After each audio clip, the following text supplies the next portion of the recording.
नमस्कार दोस्तों, I am sure कि पिछले 1-2 वर्षों में कई बार आपने one sun one world one grid के बारे में सुना होगा। तो फाइनली इसको लॉन्च कर दिया गया है, जो इस समय ग्लासगो में क्लाइमेट समिट चल रहा है, जिसको कॉप 26 बोला जा रहा है, कॉन्फ्रेंस ऑफ पार्टीज 26। इसको यहां पर प्राइम मिनिस्टर मोदी और जो पीएम बोरिस जॉनसन है उनके द्वारा लॉन्च कर दिया गया है। और यह बोला जा रहा है कि पहला वर्ल्ड का पहला ट्रांसनेशनल सोलर ग्रिड प्लान है। कहने का मतलब यह है कि देश भर में आपने देखा होगा कि जो पूरे इलेक्ट्रिसिटी ग्रिड है उसको जोड़ा जा चुका है। मतलब पूरे देश भर में आप देखिए तो जो इलेक्ट्रिसिटी की सप्लाई होती है उसको यहां पर जोड़ा गया है, राइट। तो उसी प्रकार से विश्व भर में जो सोलर एनर्जी से इलेक्ट्रिसिटी प्रोड्यूस होगा उसका यहां पर पूरा ग्रिड बनाना, ताकि कंटिन्यूअस बेसिस पर इलेक्ट्रिसिटी की सप्लाई मिलती रहे, चाहे वो भारत हो, साउथ एशिया हो, साउथ ईस्ट एशिया हो, मिडिल ईस्ट हो गया, अफ्रीका हो गया, हर जगह यहां पर सप्लाई होती रहे सस्टेनेबल बेसिस पर। इसके लिए आप देख सकते हो world's first partnership for transnational solar power grid launched in Glasgow. तो इसको डिटेल से समझेंगे कि एग्जैक्टली है क्या,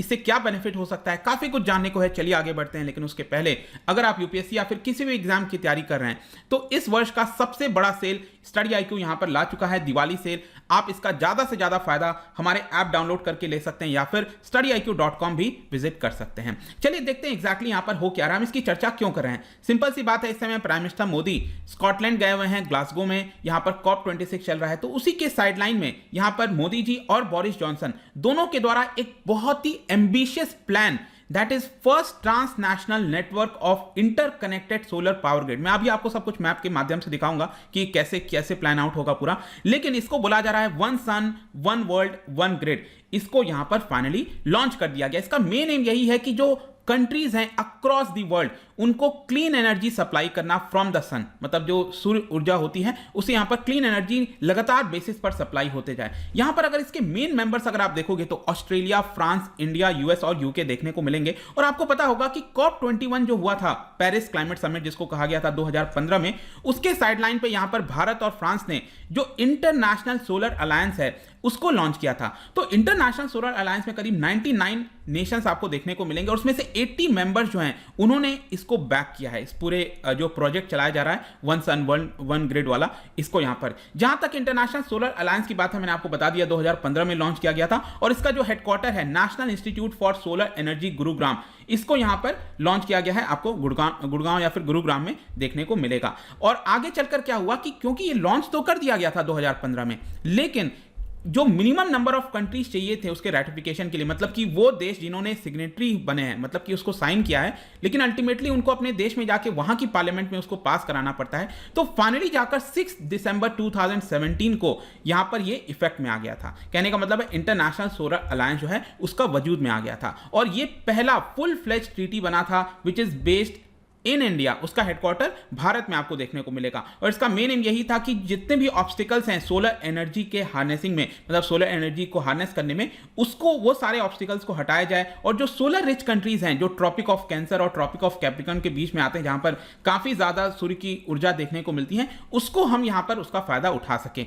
आगे चलकर क्या होता है कि जो पहला असेंबली होता है इंटरनेशनल सोलर अलायंस का, आप देख सकते हो 2018 में, तो यहां पर प्राइम मिनिस्टर मोदी ने one world one sun one grid इसका नारा दिया था। तो ध्यान रखिएगा 2018 में पहली बार इसको जो है बताया गया था कि हम ऐसा कुछ करना चाहते हैं, जब पहला असेंबली हुआ था इंटरनेशनल सोलर अलायंस का। तो यहां पर प्राइम मिनिस्टर मोदी ने यही कहा था कि जो सोलर एनर्जी है अक्रॉस द बॉर्डर उसको हम कनेक्ट करना चाहते हैं। जैसे कि उन्होंने एग्जांपल दिया कि काफी लंबे समय से जो ओपेक देश हैं जिसको लीड किया जाता है सऊदी अरब के द्वारा, उन्होंने एनर्जी की जो नीड है, जो रिक्वायरमेंट है, उसको पूरा किया है, जो क्रूड ऑयल जो हम सब इंपोर्ट कराते हैं। लेकिन आगे आने वाले समय में यहां पर जो सोलर पावर है वही सेम रोल प्ले करने वाला है जो कि आज ओपेक देश निभाते हैं। तो एक प्रकार से धीरे धीरे क्या होता जाएगा, जो इंटरनेशनल सोलर अलायंस है उसका वजूद बढ़ता जाएगा और ओपेक जो है उसका वजूद मतलब अभी टाइम लगेगा, मैं ये नहीं कह रहा हूं अचानक से हो जाएगा, लेकिन डेफिनेट सी बात है कि यहां पर जो एनर्जी की रिक्वायरमेंट है उसको उसी प्रकार से इंटरनेशनल सोलर एनर्जी के द्वारा,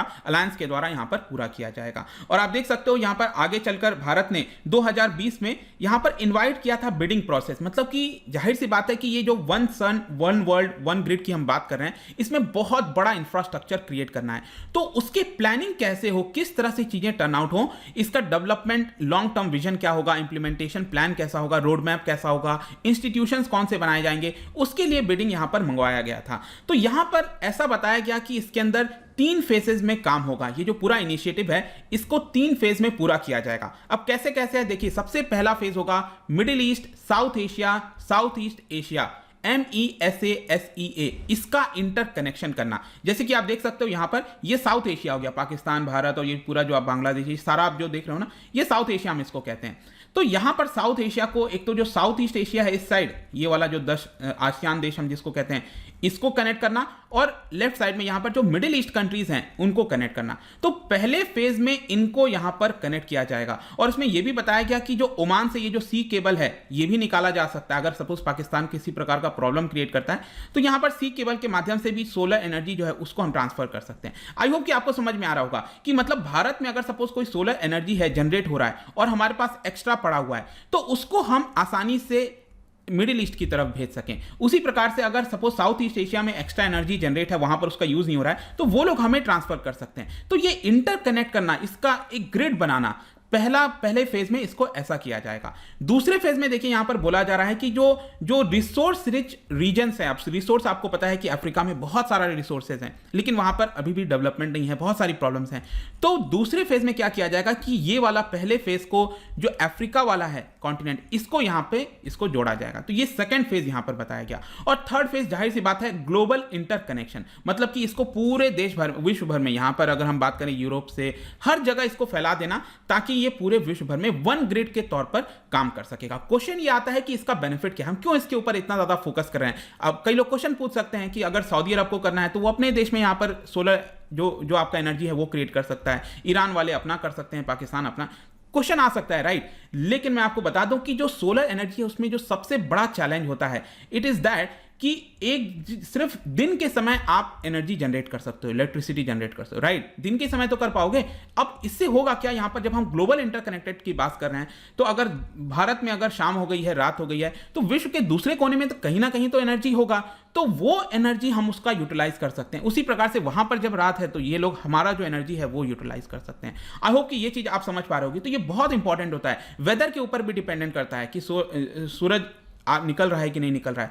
तो ये सारी जो बाधाएं हैं वो प्रॉब्लम सॉल्व हो सकेगा। तो ये बहुत बड़ा बेनिफिट है। दूसरा बेनिफिट ये है कि यहां पर स्टोरेज की बहुत बड़ी प्रॉब्लम आ सकती है। अगर आप सोलर एनर्जी जनरेट करो तो आपको स्टोरेज चाहिए, लेकिन अगर हम ग्रिड से कनेक्ट कर देंगे हर जगह तो यहां पर स्टोरेज की जो समस्या है वो भी खत्म हो जाएगी। हम आराम से उसको ट्रांसफर कर सकते हैं दूसरे रीजन में, फिर वो लोग हमें वो एनर्जी जो है ट्रांसफर कर सकते हैं। कहने का बेसिक मतलब है कि एवरी टाइम एवरीवेयर जो सोलर एनर्जी है वो आपका मौजूद रहेगा। और यहां पर जो कार्बन फुटप्रिंट वगैरह की बात करते हैं वो कम होगा, जो कॉस्ट ऑफ एनर्जी है वो यहां पर रिड्यूस हो पाएगा। हर जगह इसका बेनिफिट आपको देखने को मिलेगा। फर्दर आप देख सकते हो कि यहां पर यही बताया रहा है कि जो हम एमिशन रिडक्शन की बात करते हैं, क्योंकि अभी क्लाइमेट समिट में यही तो बात चल रहा है कि कौन यहां पर नेट जीरो एमिशन कर सकता है, कौन सबसे ज्यादा कम करेगा। तो ये सारी चीजें कहीं ना कहीं इससे आप कनेक्ट करके देखोगे तो एक बहुत बड़ा प्रोग्रेस हो सकता है। इसके अलावा मैं आपको यह भी बता दूं कि इंटरनेशनल सोलर अलायंस है, उनका मेन एम यह है कि यहां पर 2030 तक $1 ट्रिलियन जो फाइनेंस है उसको जुटाना, क्योंकि जब तक ये फाइनेंस नहीं जुटेगा आप कैसे इतना बड़ा प्रोजेक्ट, कोई छोटा मोटा प्रोजेक्ट तो है नहीं, तो यहां पर डेवलपिंग कंट्रीज को असिस्टेंस मिल सके, यहां पर पावर ग्रिड्स को कनेक्ट किया जाए, कैसे होगा। तो इसके लिए इतना बड़ा चाहिए फाइनेंस, और इसके लिए जो डेवलप्ड देश हैं उनको आगे आना पड़ेगा, राइट। तो ये बहुत ज्यादा इंपॉर्टेंट हो जाता है। और इसी को लेकर अगर आप देखोगे तो जो यूके के प्राइम मिनिस्टर हैं बोरिस जॉनसन, उन्होंने कहा कि we are working hand in hand with friends in India, और हम आशा करते हैं कि जो क्लीन एनर्जी है, रिलायबल इलेक्ट्रिसिटी है, वो इस डेकेड के एंड में, मतलब कि ये जो आपका 2030 आते आते हर जगह इसका एक्सेसिबिलिटी हमें देखने को मिलेगा। देखते हैं आगे क्या होता है। बहुत ही एम्बिशियस मैं कहूंगा ये प्रोजेक्ट है पूरा, लेकिन डेफिनेटली एक अच्छा कदम है फ्यूचर की तरफ। देखा जाएगा क्या होता है। लेकिन जाने से पहले एक इंटरेस्टिंग क्वेश्चन, क्या बता सकते हो which of the following do you think has the least impact of climate change. यहां पर मैं आपसे बात कर रहा हूं फॉरेस्ट की, मतलब फॉरेस्ट के अंदर अगर सपोज कोई क्लाइमेट चेंज होता है तो फॉरेस्ट के ऊपर सबसे लीस्ट इंपैक्ट तो आएगा ही आएगा, ये चारों इंपैक्ट आएंगे, लेकिन सबसे लीस्ट इंपैक्ट कौन सा होगा, ये थोड़ा सा आपको ध्यान से इसको पढ़कर एनालिसिस करके तब आपको आंसर करना है। इसका राइट आंसर आपको पता ही है, मेरे इंस्टाग्राम पर तो मिलेगा ही, वहां पर अगर आप नहीं हो कोई बात नहीं, टेलीग्राम से भी ले सकते हैं इसका सही उत्तर। मैं कई सारे एमसीक्यूज यहां पर डालता रहता हूं स्टोरीज के फॉर्म में, आप जाकर प्ले कर सकते हो। बाकी अगर आपको पीडीएफ चाहिए टेलीग्राम पर आइए, अलग अलग सोशल मीडिया पर भी आप जुड़ सकते हैं। साथ ही साथ यूपीएससी या फिर किसी भी एग्जाम की तैयारी कर रहे हैं, आप हमारे ऐप को डाउनलोड कर लीजिए। आई होप की वीडियो आपको पसंद आया होगा। मिलता हूं आपसे next time. Till then, thank you very much, see you soon.